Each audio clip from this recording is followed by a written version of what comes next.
Hi, my name is Faith. Welcome to my channel, Mom by Day, Author by Night. You've spent hours of your life writing and editing and revising, and now, finally, your manuscript is complete. Congratulations! What a huge accomplishment! And now the hard part begins. I wish that I was kidding. If your goal is to be traditionally published, the first step is to find and query literary agents. Navigating through all of this information was starting to make me feel exhausted, stressed, frustrated, and overwhelmed.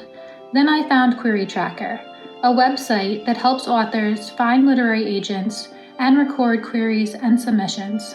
So for this video, I'm going to focus on the free features available with a basic free Querytracker membership.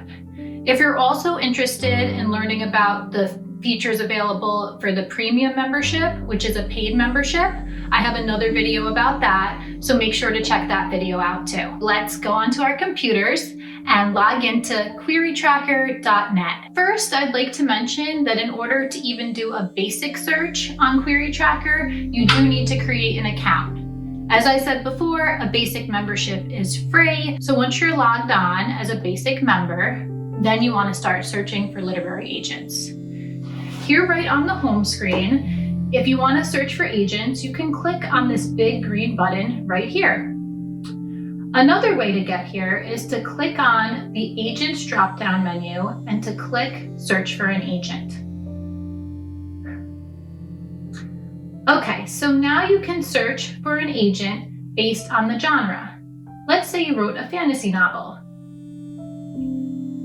Go through the drop-down menu, click on Fantasy, and now, boom, here are agents that accept fantasy submissions.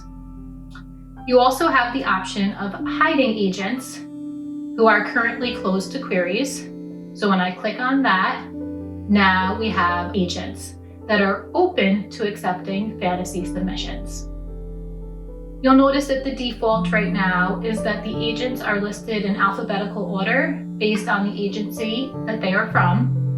But if you want to list them in alphabetical order based on the agent's name, you can do that as well just by clicking here. This column here uses symbols to show the query methods that these agents accept. So for example, this lightning bolt means that the agent accepts queries via email. This envelope means that the agent accepts queries via snail mail. And then this, I think this looks like a little paper, like a form. This means that this agent accepts queries via an online form. Here in this column, we have flags that represent what country that agent is from. I wouldn't recommend querying any agents just based on finding them on a list that says that they accept your genre. You really want to research them much more thoroughly than that. And how are you going to do that, you might ask? Well, Querytracker actually makes it extremely easy for you to find out a lot more about each individual agent on their website. First, you're going to want to pick which agent you want to find out more about. So here, I'm just going to randomly pick this agent. And let's see. Right here, we have this agent's email, the website, the publisher's marketplace, and Twitter. So just by clicking on these three links, you're going to be able to find out a lot about the agency and that particular agent and what they're interested in and what they're currently looking for. On Twitter, oftentimes agents will tweet about what it is that they're currently seeking. So that's always a great place to check as well. And another website that I really like to look at is Manuscript Wishlist. And you see that Querytracker makes it very easy for you to do so. So watch me just click the Manuscript Wishlist link right here. And it's just going to bring me directly to the website. Give it a second to load. There's the agent that we're interested in finding more about. And here, the Manuscript Wishlist website goes into a lot of detail about the agent's background, about what they're currently looking for, and about their tastes. And it also gives information on how to submit to them as well. So this is a really great resource to find out more and discover agents that might be right for your manuscript. As you can see, the advanced search option is not available with the free membership. If you want to learn more about the advanced search, make sure to check out my other video about Querytracker Premium. Another tool that I often use when searching for agents is the New and Updated Agents tab.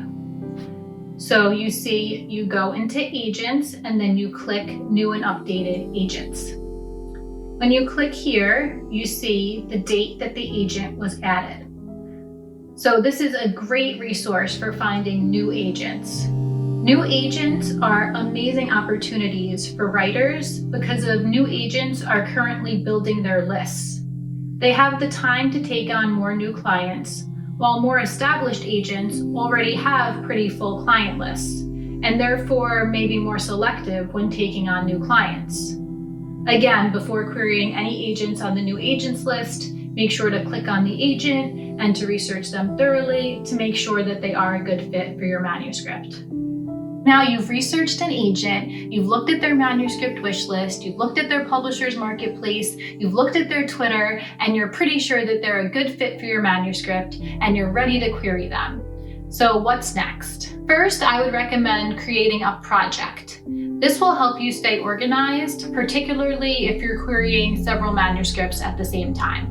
So in order to create a project, you're going to want to go into Settings, and then you're going to want to go into Project Settings. Then you enter the title of your manuscript, the genre, and the word count, and then you click Save Project. Okay, so now that your project is saved, now let's go back to that agent that you want to query. Okay, so let's go back to that same agent that we were looking at before, and let's click on her. And now we've discovered that she's someone that we really want to query. So now you're going to click on this right here, add this agent to my query list. So now let's say you don't have time to query this agent right now. You have to go walk the dog, you have to go cook dinner, the baby just woke up from a nap, you have to run to work, whatever it may be. We all have busy lives. But now you have that agent saved on your query list. So when you have time to sit down and query again, that information is available to you. You won't have to think, oh man, what was that agent's name again? It's going to be right there. When you go into Queries and you go into My Query List, the agent will pop up right there. And here you see it says Query Status, and that yellow check just means that they've been added to your query list. When you actually query the agent, a different symbol will show up there. Okay, so now let's say you have the time and you send this agent a query.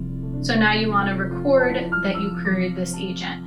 So all you're going to do is click on the query status and you're going to put which method you use. Let's say you did email, and then you save it. So now you can see your query status has changed to this lightning bolt, which means that you sent them a query, but you have not yet received a response.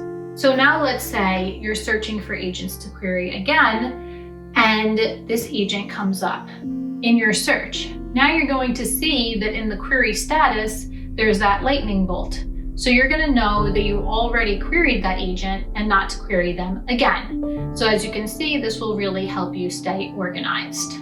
And then when you receive your response, yay, let's say that this agent requested your manuscript. Yay, full request. You could save that. And now you see your query status change to a smiley face right there. Before I was using Querytracker, I was using an Excel spreadsheet to keep track of who I queried. And I have to say that Querytracker is far superior. It keeps me much more organized than I was previously. So you can also use the same method that I just showed you on Querytracker to find and query publishers. You just use the publisher tab instead of using the agent tab, and everything else would be exactly the same. So if that's something you're interested in doing, go for it. However, I would not recommend querying agents and publishers simultaneously. Since it's the agent's job to get you a book deal with publishers, it wouldn't really make sense to query agents with a project that's already being submitted to publishers. If you are so lucky to find an agent, they would be the one to submit to publishers on your behalf. The benefit of using an agent is they have the skills and experience to negotiate a fair publishing contract for you. Another benefit is that many of the publishers, especially the big publishers, do not accept unagented submissions. Okay, so I think that I've gone over the basics of how to use Querytracker to find agents to query and to record the agents that you have queried. There are some other features available on Querytracker that I'm not going to go over today, but as you can see here, there is a socialization tab that offers services that helps authors get in touch with other authors, which is something that I think is a great benefit to authors. But today I'm not going to get into that since this video was mostly focused on finding and querying agents. But definitely, if you become a member of Querytracker, make sure to click on that and check it out. Thank you for watching my video on how to use Querytracker Basic. If you're interested in learning more about Querytracker Premium, make sure to check out my video about that. To watch Zach and my writing career grow, don't forget to like, subscribe, and comment.